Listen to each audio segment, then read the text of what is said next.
C'est la tech bébé, avec la métropole Aix-Marseille-Provence. Retrouvez C'est la tech bébé avec le Crédit Agricole Alpes-Provence.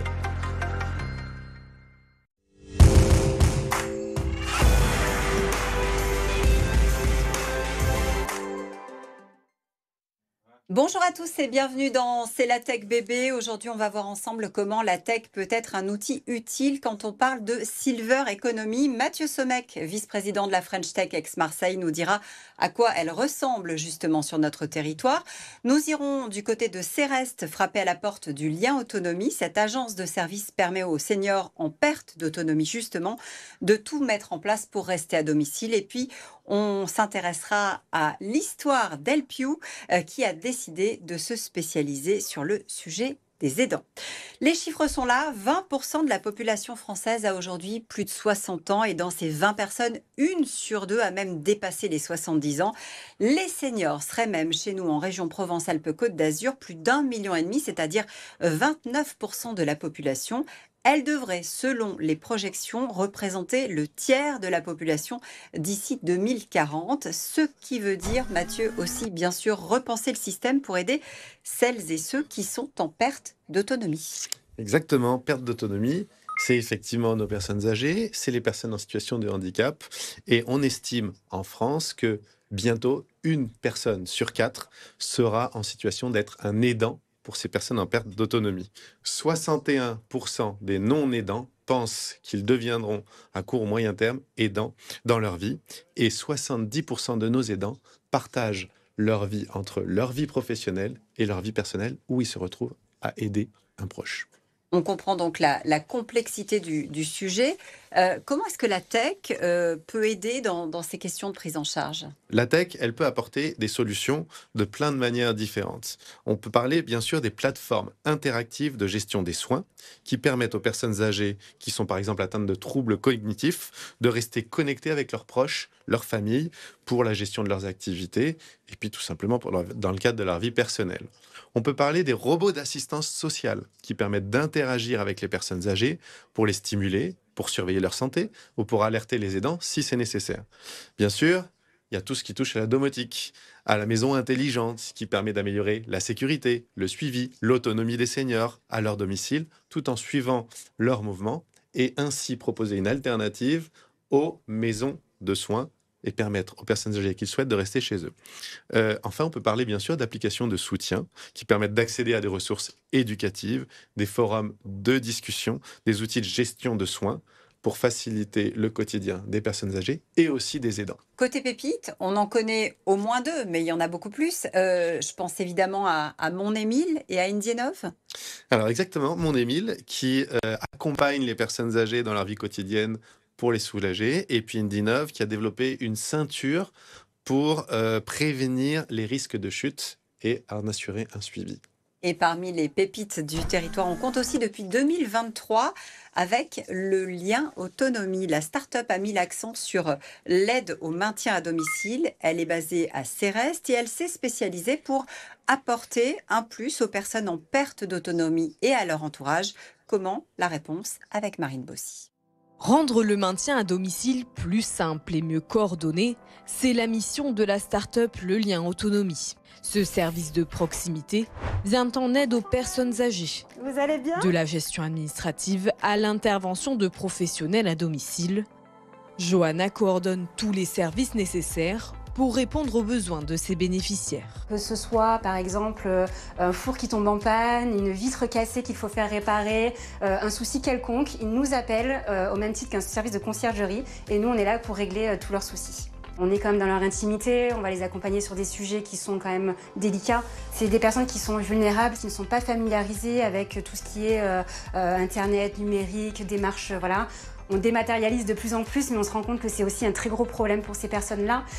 Donc c'est vrai que nous, ce choix-là d'être à proximité, d'être dans le réel, en fait, ça leur permet voilà, de savoir qu'il y a quelqu'un physique qui est là pour eux et de créer un lien parce que c'est important, ce lien de confiance que l'on va créer avec eux au fur et à mesure. La start-up développe actuellement une plateforme pour faciliter la communication avec les familles des bénéficiaires. Ce nouvel outil centralisera les dossiers, planning et documents administratifs. Et on le comprend, derrière le sujet de la perte d'autonomie, il y a aussi la question des aidants. C'est votre question centrale. Marc Hippert, bonjour. Bonjour. Merci d'être avec nous. Vous avez créé Help You avec 2 O à la fin. On ne comprend vraiment ce sujet finalement que quand on y est confronté. C'est comme ça qu'a démarré l'aventure pour vous? Je vous confirme, c'est exactement comme ça qu'a démarré l'aventure, puisqu'en fait, l'origine de l'histoire, c'est l'histoire de mes grands-parents qui avaient 93, 94 ans et qui étaient encore à domicile tous les deux.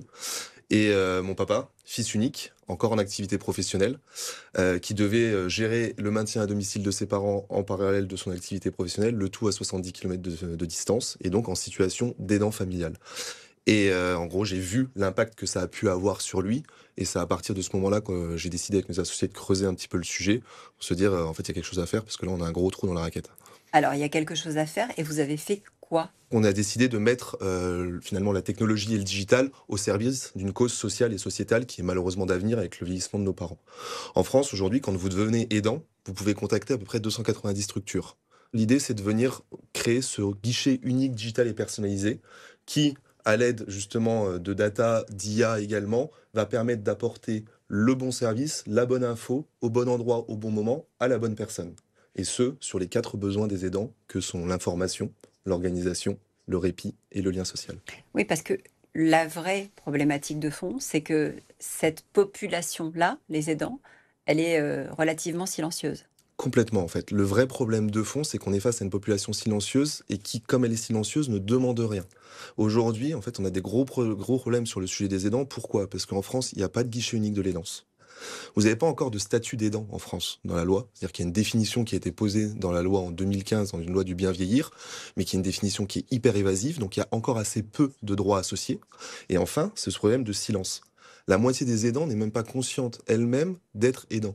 Pourquoi? Parce qu'en général, on a un lien émotionnel fort avec la personne qu'on aide, et on le fait naturellement, en fait. C'est ma maman, c'est mon fils, c'est mon conjoint, je vais pas le laisser solo. Mathieu?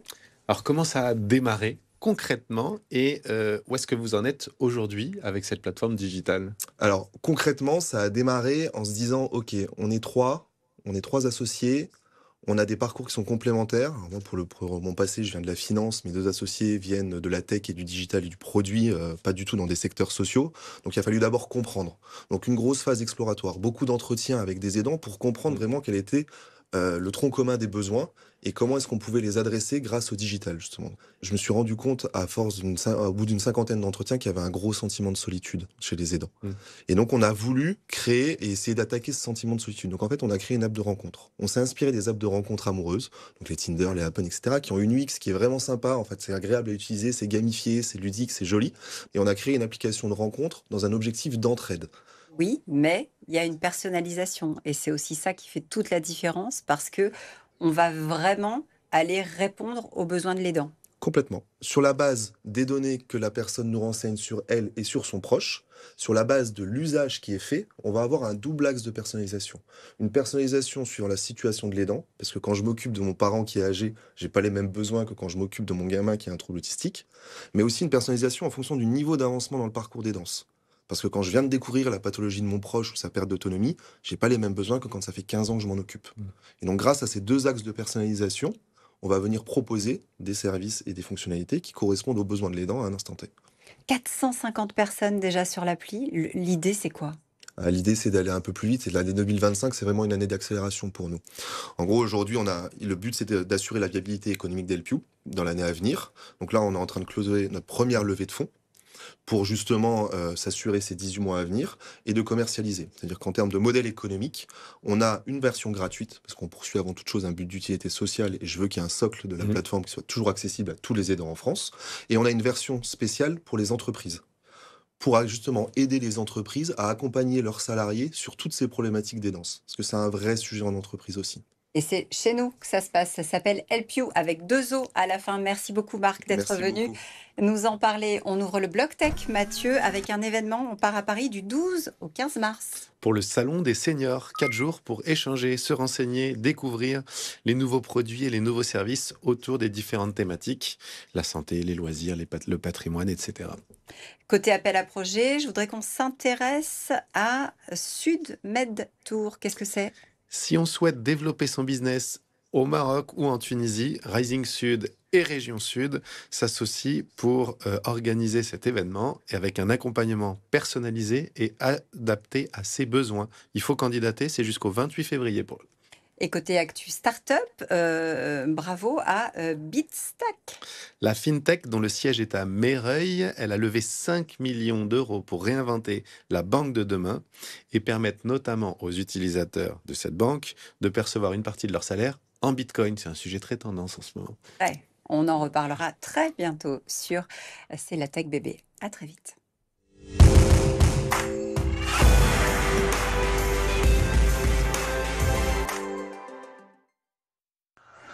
C'était C'est la Tech Bébé avec le Crédit Agricole Alpes-Provence. C'était C'est la Tech Bébé avec la métropole Aix-Marseille-Provence, le partenaire de ceux qui entreprennent et qui innovent.